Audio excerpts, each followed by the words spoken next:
कभी किसी की बात नहीं सुनते हो, ना ही अपने गुस्से पर काबू पा सकते हो।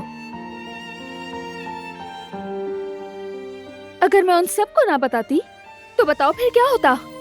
जो होना होता हो जाता। हमेशा अपनी मनमानी करते हो। वाकई ऐसा है तो ये तुम पर भी लागू होता है। अपनी मर्जी चलाना ये तो तुम भी करती हो। हाँ मैं करती हूँ, क्योंकि मैं बीवी हूँ तुम्हारी। तुम्हें ठीक देखना चाहती हूँ और यही करने की मैं कब से कोशिश कर रही हूँ। मैं भी।